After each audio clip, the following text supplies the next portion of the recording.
Yung sa Rewind movie ni Dong yan. Hindi ba obvious? Ayan. Haba ng pila. Natin. Haba ng pila. Maganda siya.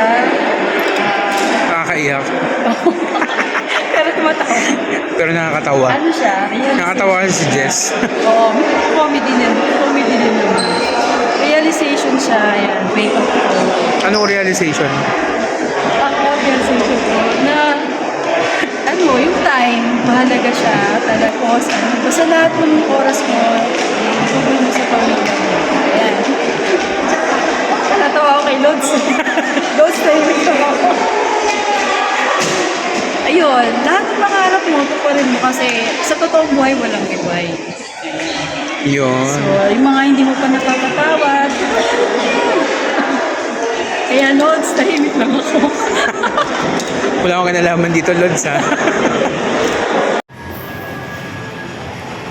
Dalawang mall yung pinuntahan namin para lang makabili ng ticket. Ganun siya ka-blockbuster yung movie. Tapos nakuha pa namin ticket, gabi na, 7 p.m. So ayan, nagbanding muna yung mag-ama. Galing siya.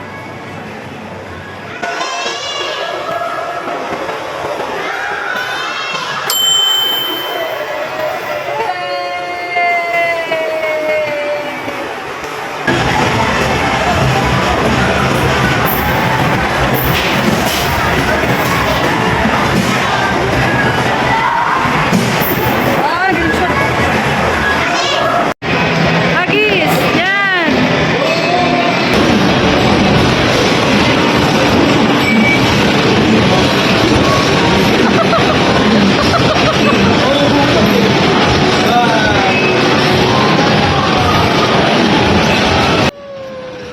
Mag-invest tayo sa time.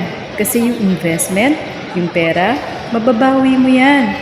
Pwede mo pang kitain ulit yan. Pero yung panahon na ibibigay mo, di na yun mauulit pag napalagpas mo na. Wala tayong rewind sa buhay natin. Hindi tayo makakabalik sa nakaraan. Wala din tayong time machine na pwede nating baguhin ang mga nakaraan. Wala eh. You just have to live with the moment and use the time na meron ka.